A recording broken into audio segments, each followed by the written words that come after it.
Dan Delmar and Justine McIntyre in for air, and it's time for Tech with Carmi Levy, CTV's tech analyst. Hey, Carmi. Hey, Dan, Justine, great to be with you both. Nice to have you as Nice to usual have here you. on a Thursday. Now, first, before we get to lighter stuff on the moon and why Nebraskans are going to have trouble with their adult entertainment, this strange story of a hack in Montreal is making the news. This from the Canadian Press.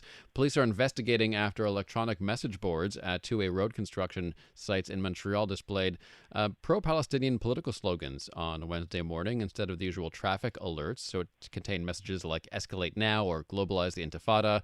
And a few hours later, the messages were removed. Any idea how these kinds of road signs can be hacked, Carmi? Yeah, it turns out it's trivially easy to hack them. Apparently, padlocks were broken physically on these devices, and that gave the perpetrators access to the controls that allowed them to change the messages on the electronic screen. So these aren't networked. It's not like it's wirelessly connected to the internet and you can update them from a remote site. Perhaps that's part of the deal, but in this case, this was on site.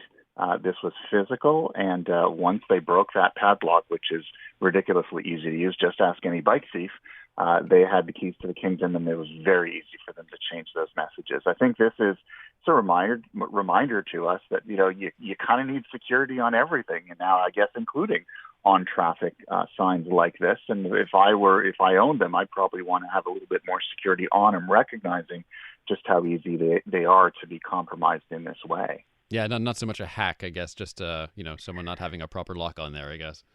Yeah, although it's interesting. Like technology, hackers have always been using all sorts of means. It's the nature of the word is that they'll use whatever technique it takes to do what they want to do. And sometimes it's very high tech, and other times it's decidedly low tech, like in this instance. And so, I think it doesn't matter what technology you're using, whether it's a global network or just a sign on the road.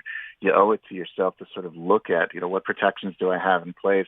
How can it be compromised? And are there ways for me to switch it up? Well, we do know obviously a lot of it is product design. If you didn't allow roadside updates to the signs and you required maybe say a secure app on your phone, this kind of vandalism wouldn't be possible. But again, it all comes down to cost and benefit. How much is it going to drive the cost of these things up? And then ultimately, how much of that cost is going to be passed off to the taxpayer? And the City of Montreal has said it's not their responsibility. It's a contractor's hardware. They're responsible for it. But at the end of the day, we all know who pays for this. It's going to be you and me. And we have to decide whether we want to pay for increased roadside security or whether we want to, maybe still go with the cheap signs and just put up with this for however often it happens. And quite frankly, it is a fairly rare instance. As disturbing as it is, it doesn't happen not as often as nearly as we think it does.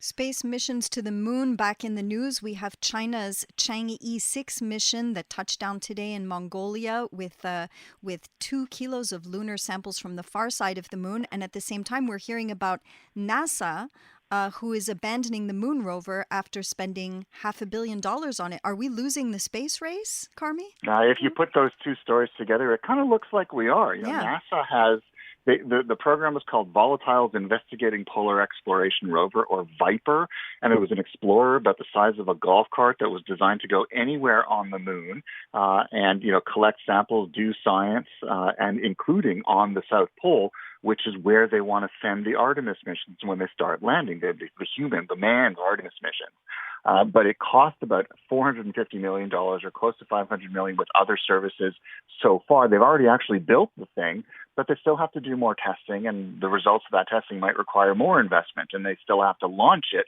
which will cost even more.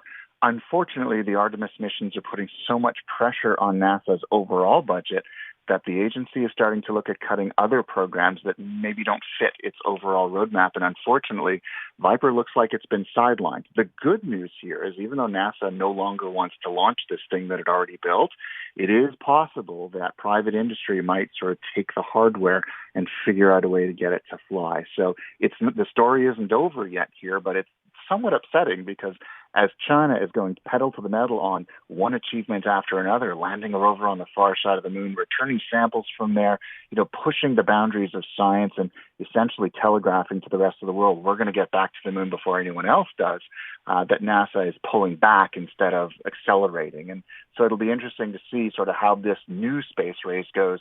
Will NASA feel threatened by China's advancements? Will it somehow find the money? Who knows? There's an election in November, so anything can change either before then or after then as well. We'll be watching. NASA pretty busy with their moon plans, and even with the issue of garbage on the moon, because of course we were leaving garbage on the moon, Carmi. Of course we were. I mean, take a look at the Apollo missions. If you look at some of the imagery from lunar orbit of what's left there, it's kind of a mess. Same thing with Mars. Every time we land something on Mars, we leave a whole lot of hardware behind.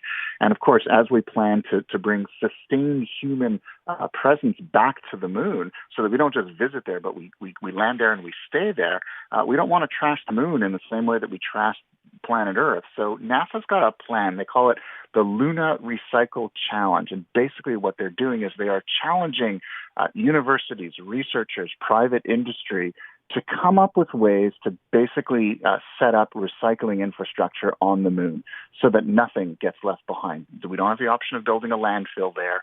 How do we minimize what we need to bring there? How do we recycle what we do bring there? And how do we ensure we're not throwing anything out? And so I think it's smart. I think it's the responsible thing to do. We have no business exploring a new world until we make sure that we don't damage it in the process. And Lunar Recycle is sort of NASA's call to the community. We can't figure it out on our own. We want you to help us, and we want everyone to put their heads together. And I think this is pretty exciting because ultimately, if we are smart about sustainability, it makes space flight cheaper because we have to fly less stuff. And we can do more with what we have already, both on orbit as well as on the surface of the moon or whatever other world we choose to live in. It's the same logic with the International Space Station. They don't bring a whole lot of water up there. They don't need to. They recycle everything that they have. It's a closed-loop system.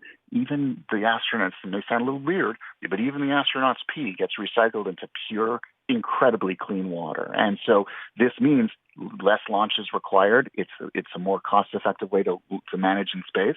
And so it's good for the moon to do this, to recycle, but it's also cheaper and ensures that we can continue to explore responsibly and sustainably. Perhaps a model for us down here on Earth as well. Maybe some interesting ideas coming out of there that we can export back to planet Earth. Absolutely. I think that's one of the cool things about space flight. What we learn up there benefits us down here. Absolutely. I wanted to ask you about pun is probably intended here. Pornhub pulling out of Nebraska. What's going on with that? Well, easily, Justine, this is my favorite headline of the week. Okay. So, Nebraska has a new bill. It's called the Legislative Bill 1092, and basically it means that if you are a porn site and you're operating in Nebraska within the geographic borders, you have to have a way of forcing users to verify that they're 18 or older before they are granted access into the site. They want to prevent kids, teenagers, anyone who's a minor from accessing pornographic content, and which is, I think we can all agree, that's a good thing. Yes. Pornography is going to happen online. We want to make sure that kids don't have access to it. But what's interesting is the company that runs Pornhub has said we support age verification. We don't support the way the state is going about it. They're worried that the state is going to be collecting sensitive personal information, which of course puts users in greater jeopardy. So they're saying we agree with the goal. We don't agree with how you're going about it, and you need to change that. So they're fighting this law. There are a number of other states, about 12 U.S. states have already passed similar age restriction laws, and this seems to be gathering steam in the U.S. and increasingly, depending on where you are, you may or may not be able to access some of these sites even starting now. And the industry is fighting tooth and nail against it. So it seems a bit cynical on the part of Pornhub. I mean, is it just that they're concerned that that's a part of their audience that they're going to lose?